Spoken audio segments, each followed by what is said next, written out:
Makhluk-makhluk mitologi adalah makhluk yang diciptakan oleh Allah Subhanahu wa taala namun tidak terlihat oleh mata kita. Seperti yang tertulis dalam firman-Nya di surat An-Nahl ayat 8. Dan Dia telah menciptakan makhluk-makhluk lainnya yang belum kamu ketahui. Penggalan ayat tersebut menunjukkan bahwa Allah Maha Pencipta segala sesuatu dari yang terlihat maupun yang gaib, seperti makhluk mitologi dalam Islam yang berhasil kami rangkum, yang juga harus diyakini keberadaannya. Mereka memiliki sifat, bentuk, dan tugas yang berbeda-beda. Siapa saja makhluk-makhluk tersebut, bagaimana cerita dan asal-usul mereka, apa hubungan mereka dengan kita sebagai umat muslim? Jadi, tanpa berlama-lama lagi, mari kita mulai video ini. Burung Anko. Salah satu makhluk mitologi dalam Islam yang pertama kami rangkum adalah burung anko.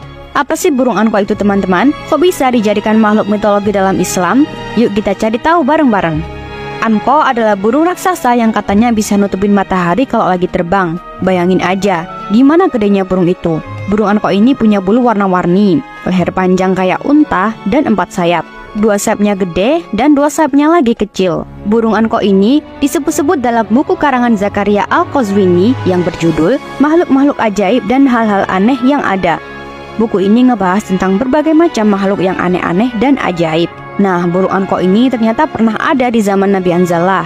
Nabi Hanzalah itu nabi yang diutus Allah untuk kaum Ros. Kaum Ros itu kaum yang sesat karena mereka suka menyembah pohon sanubar. Pohon sanubar itu pohon yang buahnya bisa bikin orang awet muda. Tapi pohon itu juga bisa bikin orang jadi lupa sama Allah. Makanya, kaum Ros itu jadi kafir dan durhaka. Burung anko ini suka banget makan hewan-hewan gede kayak unta, gajah, sama kuda. Kadang-kadang dia juga makan manusia, apalagi anak-anak. Burung anko ini jahat banget kan? Makanya, penduduk Ros yang masih ada yang beriman, mereka minta tolong sama Nabi Hanzalah. Nabi Hanzalah pun berdoa sama Allah supaya burung anko ini dimusnahkan.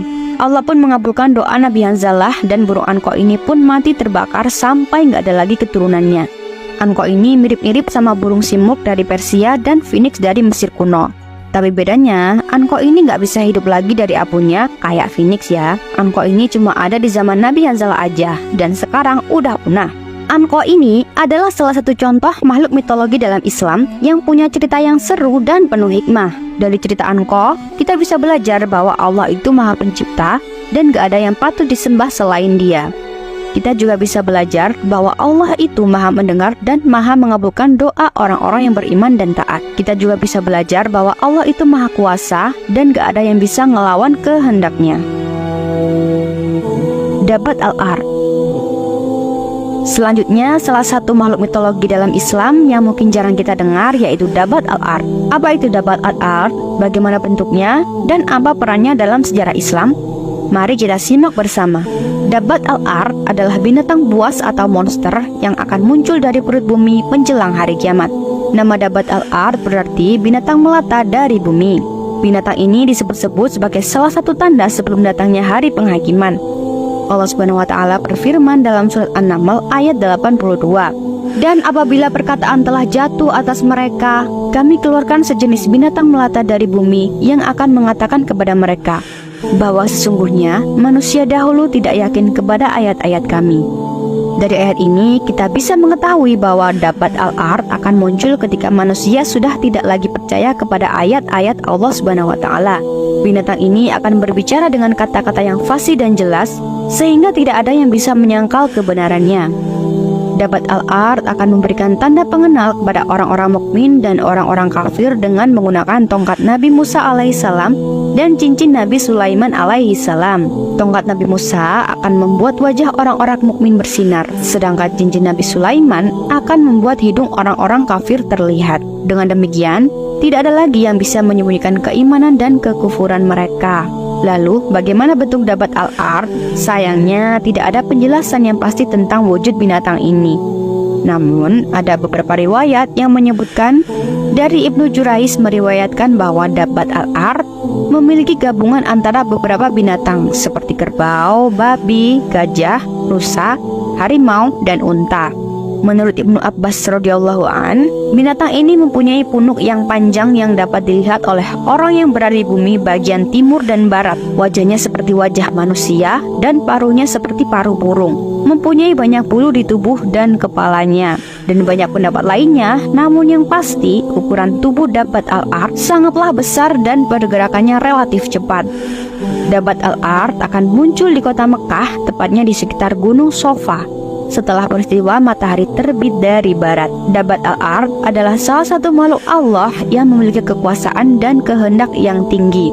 Binatang ini tidak akan takut kepada siapapun kecuali Allah Subhanahu wa Ta'ala.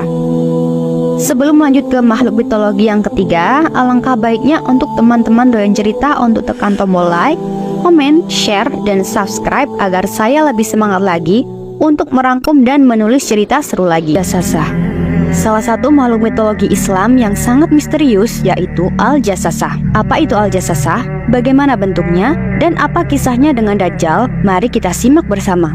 Al-Jassasah adalah makhluk yang menjadi mata-mata dan pengawal Dajjal yang akan muncul pada akhir zaman. Nama Al-Jassasah berarti mata-mata karena makhluk ini selalu mengintai informasi untuk kemudian disampaikan kepada Dajjal. Al-Jassasah disebut dalam salah satu hadis yang mengisahkan pertemuan antara salah seorang sahabat Nabi dengan Dajjal. Hadis tersebut diriwayatkan oleh Imam Muslim. Dalam hadis tersebut dikisahkan bahwa Tamim Ad-Dari, seorang sahabat Nabi yang berasal dari Kristen, pernah terdampar di sebuah pulau bersama 30 orang lainnya. Di pulau itu, mereka bertemu dengan makhluk yang berburu lebat dan bisa berbicara. Makhluk itu memperkenalkan dirinya sebagai Al-Jassasah dan mengajak mereka untuk bertemu dengan seorang laki-laki yang sedang dibelenggu di sebuah biara. Laki-laki itu ternyata adalah Dajjal yang mengaku sebagai Tuhan dan menanyakan berbagai hal tentang Nabi Muhammad SAW dan kaumnya. Dari kisah ini, kita bisa mengetahui bahwa Al-Jassasah adalah makhluk yang taat kepada Dajjal dan membantunya dalam menyesatkan manusia. Bentuk Al-Jassasah tidak diketahui secara pasti, namun ada beberapa pendapat yang mengatakan bahwa Al-Jassasah adalah seekor anjing, babi, atau binatang melata yang berukuran besar. Al-Jassasah akan muncul bersama Dajjal di akhir zaman dan menjadi salah satu tanda besar hari kiamat.